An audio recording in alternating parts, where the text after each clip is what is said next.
Ukraine Russia യുദ്ധത്തിൽ ഒരു turning point ആയേക്കാവുന്ന ഒരു നിർണായക നീക്കത്തിനാണ് ഇപ്പോൾ ലോകം സാക്ഷ്യം വഹിക്കുന്നത്. പൂർണ്ണമായ യുദ്ധത്തിന് വിരാമമിടാൻ സാധ്യമായ എല്ലാ വഴികളും തേടിക്കൊണ്ടിരിക്കുന്ന ഗ്ലോബൽ ഡിപ്ലോമാറ്റിക് ഇഫേർട്സിന്റെ ഒരു നിർണായക ഘട്ടമാണിപ്പോൾ. സമാധാന ചർച്ചകൾക്കായി ജർമ്മനിയിലെ ബെർലിനിൽ എത്തിയ യുക്രൈൻ പ്രസിഡന്റ് വോളോഡിമർ സെലൻസ്കി റഷ്യയുടെ പ്രധാന ആവശ്യങ്ങളിലൊന്നായ നേറ്റോ മെമ്പർ ആകാനുള്ള ശ്രമങ്ങൾ താൽക്കാലികമായി ഉപേക്ഷിക്കാൻ തയ്യാറാണെന്ന് സൂചന നൽകിയിരിക്കുകയാണ്.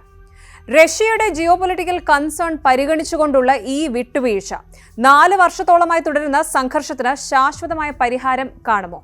അതോ തന്ത്രപ്രധാനമായ ഈ കൺസെഷന് പിന്നിലും സെലൻസ്കിയുടെ കൃത്യമായ ഡിപ്ലോമാറ്റിക് സ്ട്രാറ്റജി ഉണ്ടോ?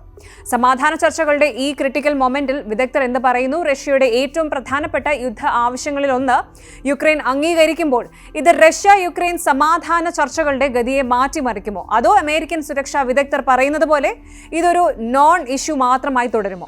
എന്താണ് ഈ നീക്കത്തിന് പിന്നിലെ ജിയോ പൊളിറ്റിക്സ്? വിശദമായി പരിശോധിക്കാം. റഷ്യയുടെ യുക്രൈൻ അധിനിവേശത്തിന് പ്രധാന കാരണമായി ക്രെംലിൻ ഉന്നയിച്ച ഒരു പ്രധാന ആവശ്യം യുക്രൈൻ നേറ്റോ സൈനിക സഖ്യത്തിൽ ചേരാനുള്ള ലക്ഷ്യം ഉപേക്ഷിക്കുക എന്നതായിരുന്നു. ഏറ്റവും പുതിയ റിപ്പോർട്ടുകൾ അനുസരിച്ച് ബെർലിനിലെ ചർച്ചകൾക്ക് മുന്നോടിയായി സെലൻസ്കി തങ്ങളുടെ ദീർഘകാലമായുള്ള ആഗ്രഹം ഉപേക്ഷിക്കാൻ തയ്യാറാണെന്ന സൂചന നൽകിയിരിക്കുകയാണ്. ഇനി ഇങ്ങനെ ഒരു വിട്ടുവീഴ്ചയുടെ ആവശ്യം എന്താണ് എന്നുള്ള ചോദ്യമാണ്.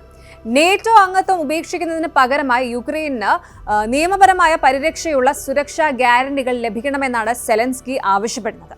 ഇത് അമേരിക്കയിൽ നിന്നും അതുപോലെ യൂറോപ്യൻ രാജ്യങ്ങളിൽ നിന്നും ലഭിക്കണമെന്നും പറയുന്നുണ്ട്. കൃത്യമായി പറഞ്ഞാൽ ആർട്ടിക്കിൾ 5 സമാനമായ ഗ്യാരണ്ടികളാണ്. അതായത് നേറ്റോ സഖ്യത്തിലെ ആർട്ടിക്കിൾ 5 സമാനമായ സുരക്ഷാ ഉറപ്പുകളാണ് യുക്രൈൻ ആവശ്യപ്പെടുന്നത്.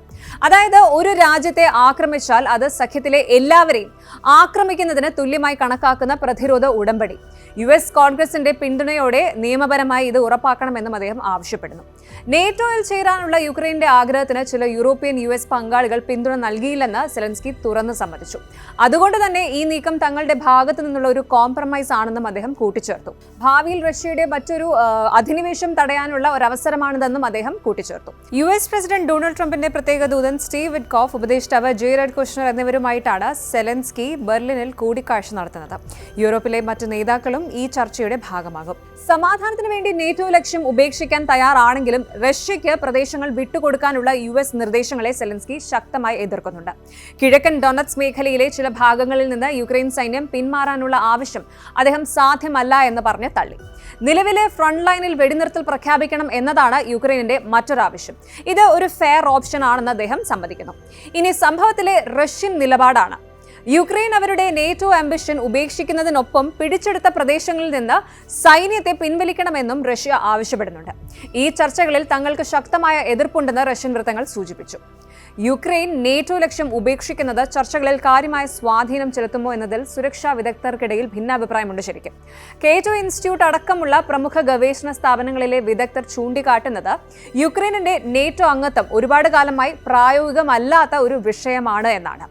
അതുകൊണ്ട് തന്നെ ഈ ഒരു നീക്കം ചർച്ചകളുടെ ഗതി നിർണായകമായി മാറ്റിമറിക്കാൻ സാധ്യതയില്ല എന്നും അവർ പറയുന്നു. ഇത് വെറും ആഭ്യന്തര പ്രേക്ഷകരെയും അതുപോലെ അന്തർദേശീയ സമൂഹത്തെയും തൃപ്തിപ്പെടുത്താനായി നടത്തുന്ന ഒരു പ്രതീകാത്മകമായ പ്രഖ്യാപനം എന്നാണ് അവരുടെ വിലയിരുത്തൽ.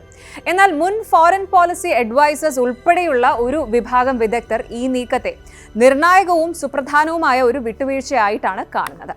സമാധാനത്തിനായി യുക്രൈൻ ഇത്ര വലിയ വിട്ടുവീഴ്ചകൾക്ക് തയ്യാറാകുമ്പോൾ അതിന് പകരമായി റഷ്യയും അനുരഞ്ജനങ്ങൾ, അതായത് കൺസെഷൻസിന് തയ്യാറാകേണ്ടി വരും എന്നൊരു ഡിപ്ലോമാറ്റിക് പ്രഷർ സൃഷ്ടിക്കാൻ ഇത് സെലൻസ്കിയെ സഹായിക്കുമെന്നും അവർ വിലയിരുത്തുന്നു. ബുഡാപെസ്റ്റ് മെമ്മോറാണ്ടം പോലുള്ള മുൻ കരാറുകൾ റഷ്യ ലംഘിച്ചതിന്റെ കൈപ്പേറിയ ഓർമ്മ യുക്രൈനുണ്ട്. അതുകൊണ്ട് വെറും വാക്കുകളിലല്ല, ഹാർഡ് സെക്യൂരിറ്റി ഗ്യാരണ്ടീസിലാണ് അവരുടെ പ്രതീക്ഷ. യുക്രൈൻ നേറ്റോ മോഹം ഉപേക്ഷിക്കാൻ തയ്യാറായത് ഒരു മേജർ ജിയോ പൊളിറ്റിക്കൽ ഡെവലപ്മെന്റ് തന്നെയാണ്.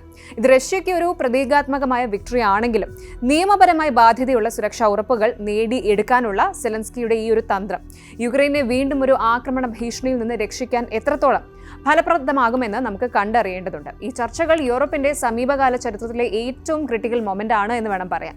ഈ നീണ്ട യുദ്ധഭൂമിയിൽ സമാധാനത്തിന്റെ വെളിച്ചമെത്തുമോ? ലോകം ആകാംക്ഷയോടെ കാത്തിരിക്കുകയാണ്.